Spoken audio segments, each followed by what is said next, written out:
Hello guys, so welcome to the fifth lesson. In this lesson I'm going to teach you how to take the 8, 16, 32 bars and make them a whole track, to how to make the whole arrangement from the beginning to the end. Let's go. So to make it is pretty easier to understand, I won't start from where we ended.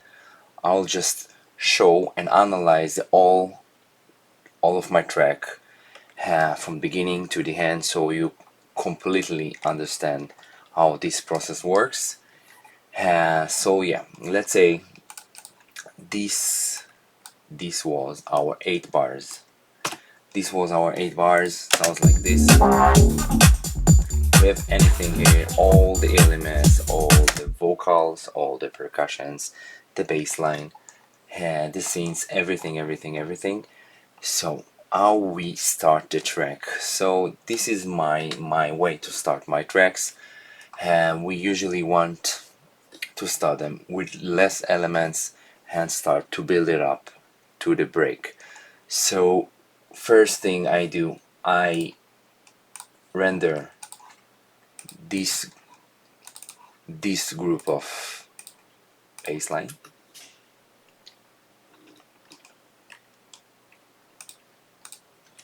Yes, we have it, and we have a channel with the bassline.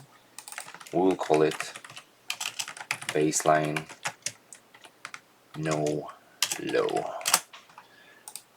Let's change the color of it. And what we do next, we open a FabFilter Pro Q3 and we cut anything below 150. So it sounds like this.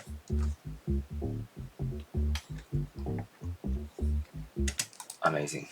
What we do next? We have our kick channel. We duplicate it. What we do now, we call it kick no low. So first of all, we don't wanna double kick on all of the project. We just take these kicks, the original kick, and the end of it on the chain, we do the same. We cut everything with Pro Q3, everything below 150, and it should sound like this. What I do next, I usually take the main percussion, something that it's not too much faster, something that I feel I can start with. With this one, I really like to start with these hi-hats, and it goes like this. Every 16, sorry, am I wrong? Every 16 bars there must be a change, must be a progress, must be something more. So I say we do the intro 70 bars.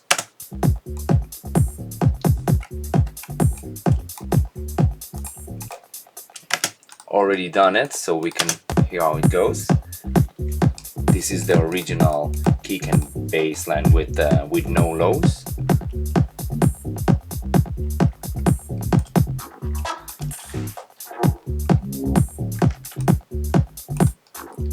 And after 16 bars, it goes the main kick and bass line, and I had the snare and the clap. So it sounds like this.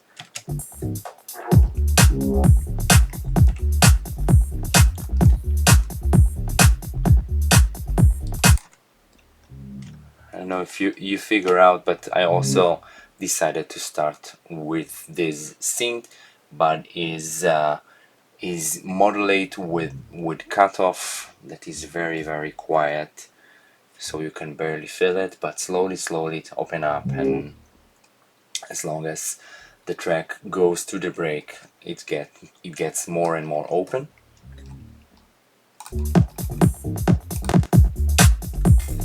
Okay, here we go, another 16 bars, and what I did here was using the no low kick to give it a break. Let's go like this. And then since bar 17 to bar 33, I was bringing in another percussion. So now it's in, another 16, and now I'm bringing this. Now here I decided to change a little bit the hand of these 16 breaks with the kick, with the bass line with no low and the kick with no low. Sounds like this. And here, since I rendered it, disappeared. And now you can feel the synths are more and more open. You can feel them, you cannot miss them.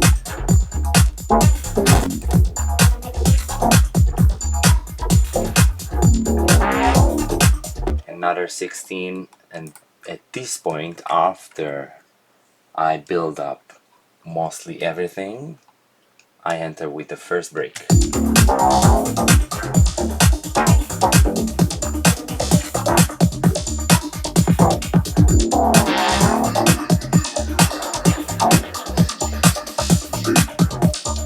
So there are two options, but it's something you must know. If you want your synth, your sounds to be more present in your break, you probably want to bring their lows, which means if we're talking about this one, you see, I already cut it from 200 Hz and below, but if I want it, there is much difference. But if I want to do this, I can't have these. Even though the bass with no low is there, we cut it just to 150. That means it still has some lows, so we have to choose. We can keep it like this for now and do it the other break, but then we have to do something with both of them. We don't want to have too many elements of the same frequencies, mostly when it's the lower frequencies, because most of the time when we master tracks, we mono the lows around 0 to 200. We makes it more mono, so it's important to know. So yeah, here goes the first break. It's essential to add some effects, some uplifters.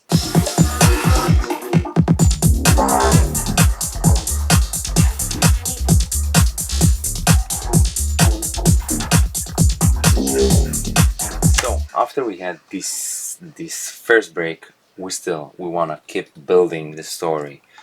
So we gotta think on something else we didn't use before, we didn't have before. So here I decided to use a vocal. At this point we wanna bring something else into the track, into the second break, and this part I choose to bring another vocal, which is this. Still close, still you can feel it. It's coming up with a cutoff, like with an equalizer, and it brings us to the second break. And you see, I always keep 16 bars to 16 bars all the time. 16 bars, another 16 bars, and so on. It has to be consistent like this and arranged, so we won't get a messy track.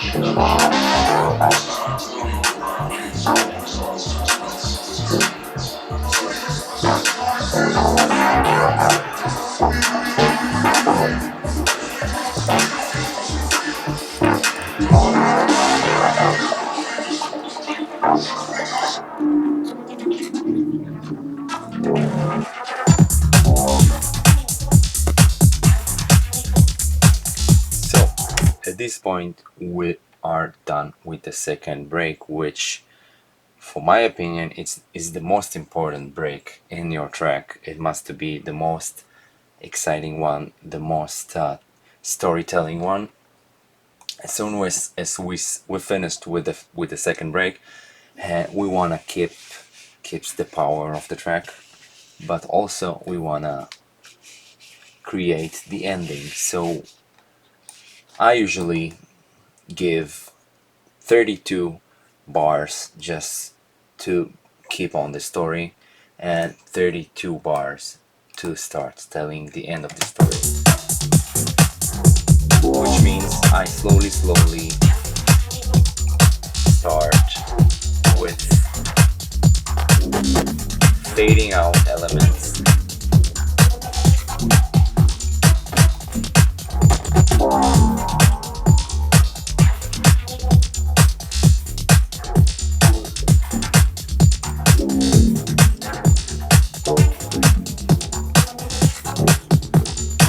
With elements, it can be the percussions. It can be in this. For this example, the synth is getting more reverby and more closer and more darker, which for me I feel it sounds better for ending the track.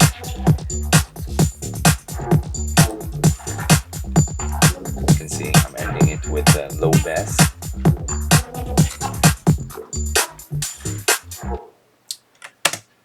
This is how we do it. This is how you start and end your tracks just with your master loop. It can be very easy. It's all about practicing it. It's all about experiencing it.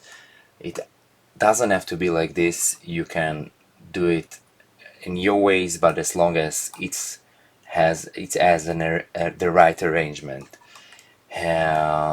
Yeah, so this is my strategy. This is how I work. And let's go to the next lesson. Cheers.